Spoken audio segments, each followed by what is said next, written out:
Can a fan-favorite anime ever come from a truly crappy movie? The answer to that is yes, it most certainly can. In this case, the crappy film is Streets of Fire. The byproduct? Well, that would be the well-loved Bubblegum Crisis anime series. The start of the anime invasion, this timeless classic is still just as entertaining today as it was 20 years ago.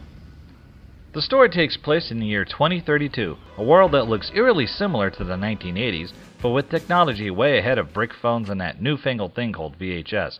It has been 10 years since Tokyo was leveled by an earthquake.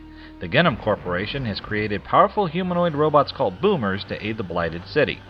While initially developed to help rebuild, Gundam finds that a more profitable use for their robots is world domination. Well, half-assed domination anyways. Technically, the only ones who can stop them are the 80 police, a paramilitary force that has some cool weapons and plenty of disposable men. In reality, the only ones who can really stop the boomers in Gundam are the Night Sabers, a quartet of badass chicks who command super powerful exosuits. And that's it, the whole plot. No, really, that's the entire storyline. More style than substance, there really isn't much in the way of character development. Sorry, backstory is not development. No one evolves or grows, not even a little bit. No self-realization, actualization, revelation, or salvation. It's all about chicks in armored suits beating the crap out of giant, short-circuiting robots.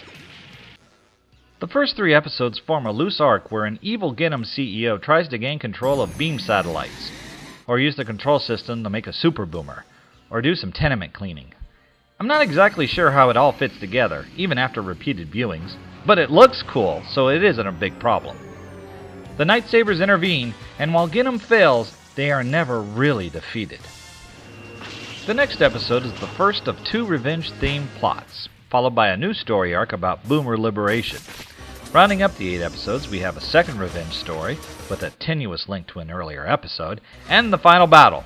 The last story is interesting, yet such a haphazard affair that it could have easily been discarded. Still, as you watch each episode, you have to marvel at how something that should have been a major disaster become a cult classic. It's the acting, animation, and film noir style that keeps it from going stale. The music will have you falling in love with J-pop and music videos all over again. In other reviews, plenty has been mentioned about the Blade Runner pastiche of this series. With names like Pris and the Replicants, Leon, and the design of Gundam Tower, if you are any kind of Blade Runner fan, you can yell and point, "I know where that came from!" However, the most amazing fact is how much this series chose to borrow from the far less important theatrical train wreck that is Streets of Fire. Listen and watch Nowhere Fast from Streets of Fire and Konya Hurricane from Episode 1, and your mouth will drop in shock. Bubblegum also borrows plenty from the gritty urban landscape, the severe underlighting, and the stoic characters of this box office bomb. Yet, while both suffer from style over substance syndrome, Bubblegum at least made it work. The fine folks at Anime Ego, who brought Bubblegum Crisis to the US 20 years ago, still have this great series in their catalog. You can find it on Amazon, just make sure you get the remastered edition, not the Tokyo 2040 version, which is still good, but very different. So, put on your power suits, pump up the volume, drive like a maniac, and get ready to fight evil Terminator-looking bastards just like Leon from the 80 Police.